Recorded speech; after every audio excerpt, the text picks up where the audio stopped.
You never know. And I'm David Olney. And here's what's happening.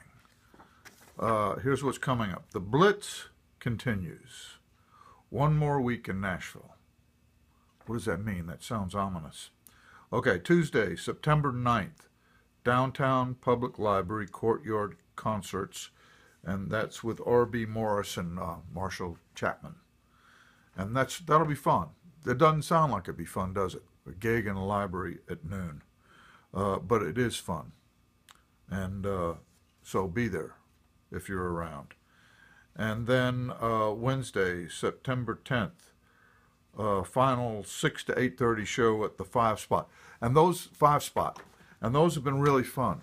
And, you know, I don't know how else to explain it. I guess the energy from the play feeds into the energy you need to play a gig at the 5 Spot. I mean, last week it was amazing. It was really a high-powered kind of deal. So hopefully there'll be a big finish, and I'll set my head on fire. And then, okay, we were this Thursday through Sunday, of course, that's the last weekend of As You Like It, which has been just a real joy to do that. And I don't know, every show has been different. There's always something new to look at. And so if you're in town or passing through, you know, come on by. This past weekend, Jack Calvert from Chicago and his wife Carol came by, and that was really nice. So, and then when that's done, next week, Boise, Stanley, Chalice, woo woo, sounds like a conductor, going through Idaho. And Idaho is always fun. Okay, so there's that. Here's As You Like It, the program. I know you may need to sit down. Okay, here's the thing for the library gig with Marshall and RB. Here's the poster for the 5 Spot. And there's Annie McHugh with the tuba. And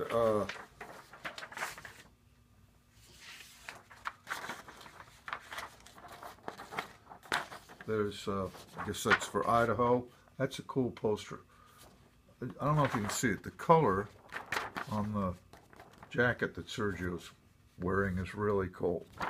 And that's Mark Gherkin who does those posters. They're always great. Okay. I'm being too nice. So, drop dead! No, sorry. Okay. No, here's a nice song.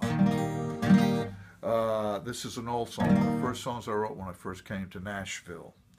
And, you know, it still kind of stands up after all these years, I think. It's called Saturday Night and Sunday Morning.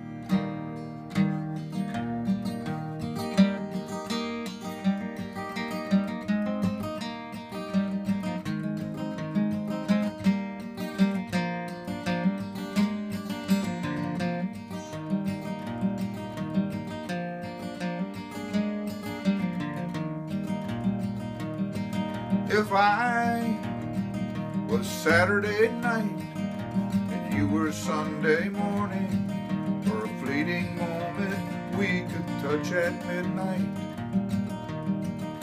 and in that moment could you really know me? But I am looking across the river, longing to be near. The water is too wide, I cannot reach you. I'm as close as I can ever hope to be.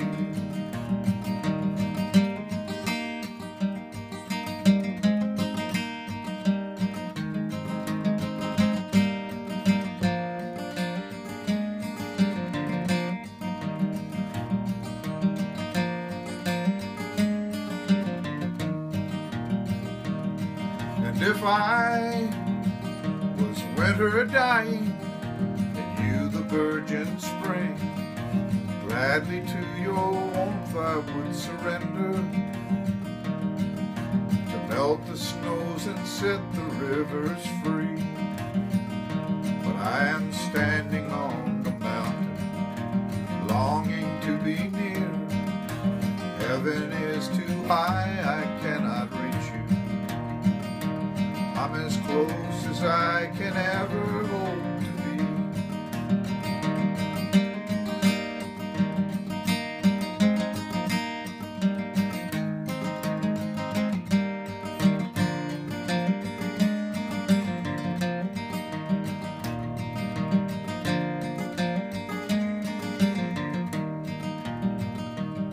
And if you were the water that he turned into wine, and you could satisfy a drunkard's thirst, well, I'd surely drink until I could not see. But I am lost in the devil's storm, longing to be near. But when it blows too hard, I cannot reach you. I'm as close as I can ever hope to be. And if I was Saturday night and you were Sunday morning, for a fleeting moment we could touch at midnight. And in that moment, could you really know me?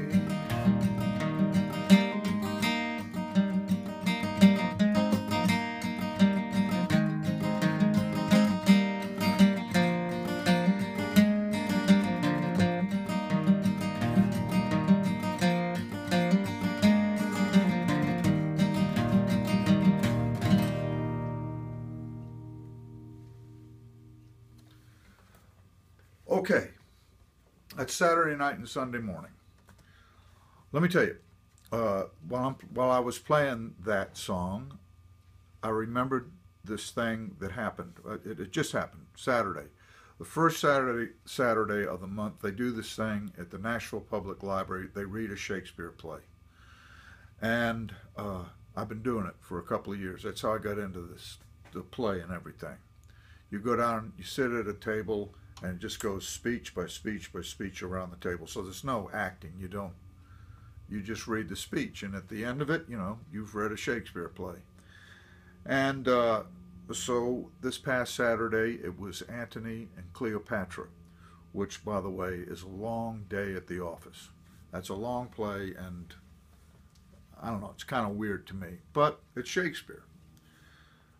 So everyone's sitting there reading this play about Antony and Cleopatra. And there's this guy, and he's kind of an odd fellow, and he sits down at the table. I hadn't seen him there before. And it comes up to him, his speech, and he talks really slow, and he missed a couple of words, and it becomes apparent. He has this beautiful theatrical voice, but he's really, really drunk. And, you know, it's okay. As long as, you know, that's okay. And it goes around, but I had to leave there for a little bit to go do something. And I came back, and he was no longer sitting at the table, and it became apparent that he'd been asked to leave the table because he'd done something screwed up because he was really loaded. So he was sitting outside, you know, sitting away from it. But every now and then he'd shout out a speech. I mean, it was very sad. And finally, someone had to go up and say, "Hey, listen, man, sorry, you gotta go." And he had to leave. And I asked around, who is this guy? And they said, oh, he's kind of a homeless guy, and he comes in and he reads every now and then, and he's kind of fixated on Antony and Cleopatra, that Shakespeare play. And it was this big time to read in the play, and he was too drunk to do it. And I just can't imagine what the whole story is on that guy. But just now doing Saturday night and Sunday morning, I thought of him, you know, that, you know, there's this, you know, if you were the water that he turned into wine and you could satisfy a drunkard's thirst, I'd surely drink until I could not see. I hate it when people tell me the lyrics to their songs, but that's what this guy was going through. He was really drunk, and he was trying to read this really intense play about this love affair between Antony and Cleopatra.